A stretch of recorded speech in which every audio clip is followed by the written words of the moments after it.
नड्डा जी, हमारे चुनाव प्रभारी श्री प्रहलाद जी जोशी, हमारे प्रदेश प्रभारी श्री अरुण सिंह जी, हमारे प्रदेश के अध्यक्ष सीपी जोशी जी, नेता प्रतिपक्ष राजेंद्र राठौड़ जी, उपनेता प्रतिपक्ष श्री सतीश जी, केंद्रीय मंत्री आदरणीय गजेंद्र जी और आदरणीय कैलाश जी चौधरी, मंच पर उपस्थित सब विधायकगण, एमपी सांसदगण, पूर्व मंत्रीगण और हमारे पार्टी के सब अधिकारीगण और मेरे सामने बैठे हुए हमारे इस क्षेत्र के परिवार के सब परिवारजन जो भी बैठे हैं, उनको सबको मैं सबसे पहले प्रणाम करना चाहती हूँ।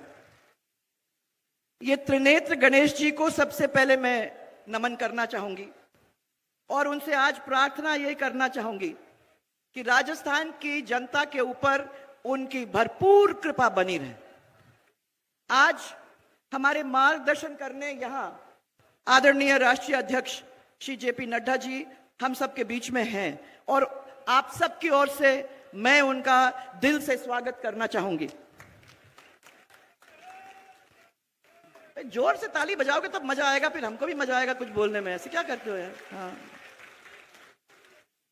इनके कुशल नेतृत्व में भारतीय जनता पार्टी निरंतर बहुत तेजी से आगे बढ़ रही है, जो आप सबके सामने है।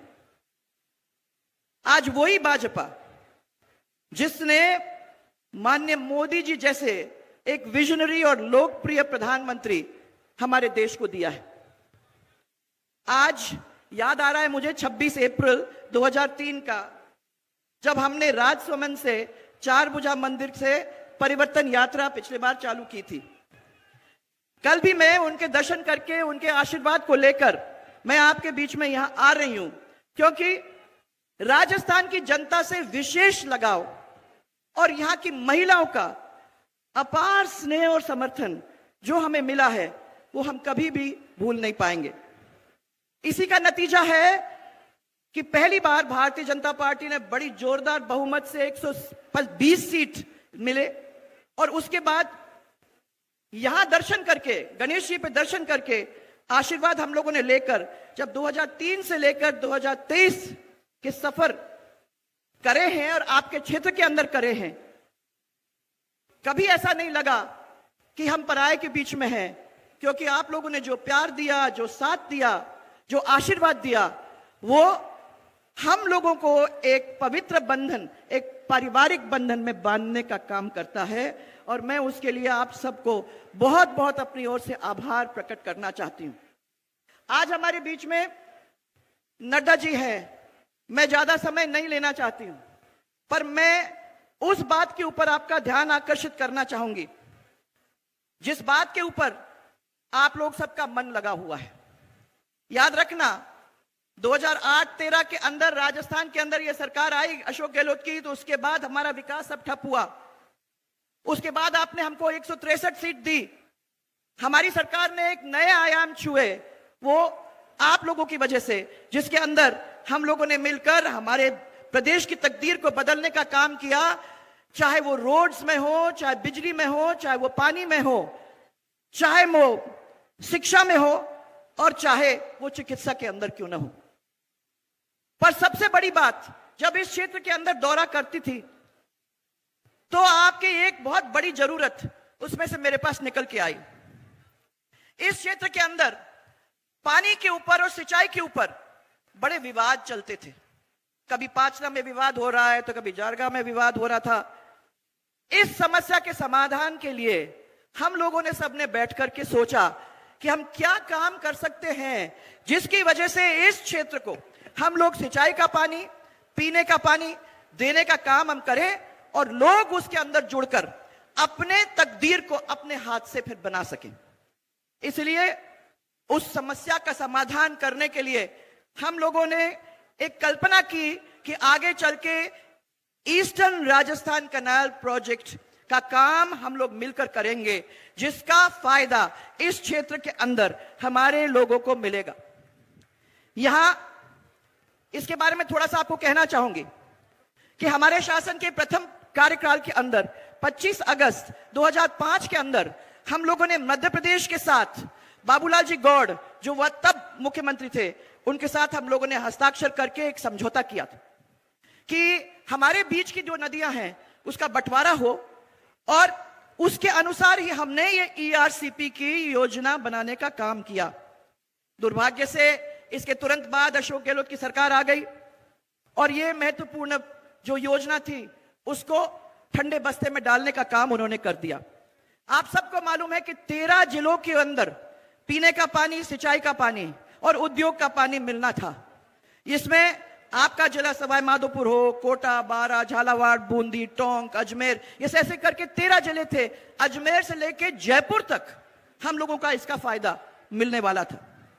2 लाख हेक्टेयर सिंचाई का हमको मिलता और उद्योगों को पानी भी मिलता, और साथ में 26 बांधों के अंदर पानी आ जाता और 80,000 हेक्टेयर सिंचित को हम लोग पुनर्स्थापित करने का काम कर सकते थे। ईआरसीपी की परिकल्पना, और मैं इसको बड़ी केयरफुली आपके सामने रखना चाहती हूं क्योंकि इधर उधर तोड़फोड़ नहीं होना चाहिए। जमीन पर उतारने के लिए हमारी सरकार ने एक मंत्रिमंडल की बैठक करके इसमें इसकी स्वीकृति दिलवाई। भारत सरकार की एक नामी कंपनी जिसका नाम है वैपकॉस, वो मध्य प्रदेश राजस्थान इंटरस्टेट बोर्ड की बैठक 2005 के अंदर जो निर्णय लिया गया था और जो केंद्रीय जल आयोग की गाइडलाइन 2010 की मापदंड के अनुसार ईआरसीपी की डीपीआर तैयार करने के हम लोगों ने आदेश दिलवा दिए थे। इस परियोजना के अंदर 50% निर्भरता पर 3,921 एमसीएम पानी आप लोगों को लगभग 37,000 करोड़ की खर्चा पे मिलने जा रहा था। वो उस समय के खर्चे की बात कर रही हूं मैं, उसके बाद उस खर्चे को तो मुझे मालूम है कि थोड़ा बढ़ गया होगा।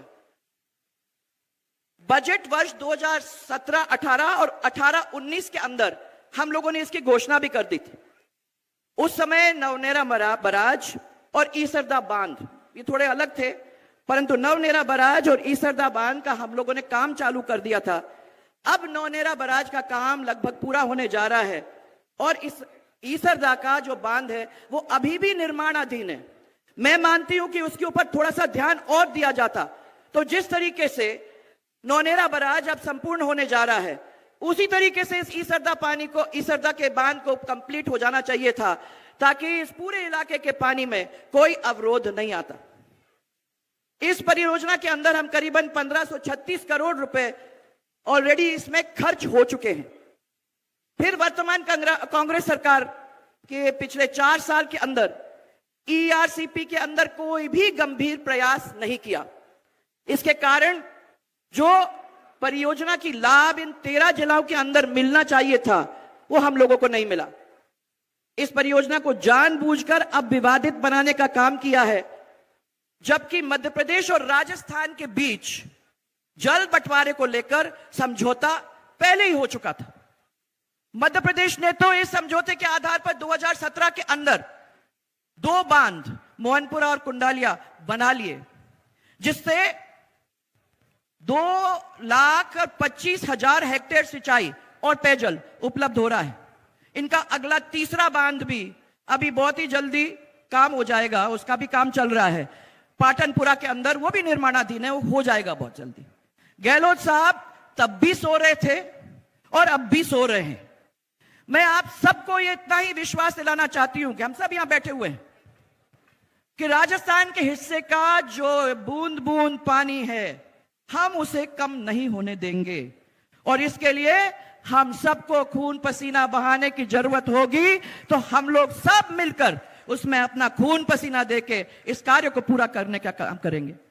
सरकारें आती हैं और जाती हैं, परंतु जनता का जो हित है वो हमेशा हमारे सबके लिए सर्वोपरि है। पर इनको जो है ना, इनको जनता का हित नहीं, वो कभी नहीं हुआ। अपने हित के मतलब रखते हैं ये लोग, उनको जनता के हित से कोई मतलब नहीं है, खुद के हितों से ही मतलब रखते हैं। और आखिर में इसीलिए मैं आपको यह कहना चाहती हूं, हम सब इतना ही कहेंगे कि राजस्थान के हितों के ऊपर कुठाराघात नहीं होगा। हम लोगों को एक साथ मिलकर एक ही आवाज के अंदर आगे बढ़ के चलना पड़ेगा। हमें कमल को खिलाना होगा और भारतीय जनता पार्टी को लाना होगा। इसी विश्वास के साथ मैं आप सब लोगों को बहुत सारा प्यार और बहुत सारा धन्यवाद देना चाहती हूं। एक जोरदार नारा मेरे साथ, जय जय राजस्थान। जोर से बोलो भाई, ऐसे नहीं चलेगा। जय जय राजस्थान। सबको मेरा बहुत सारा धन्यवाद।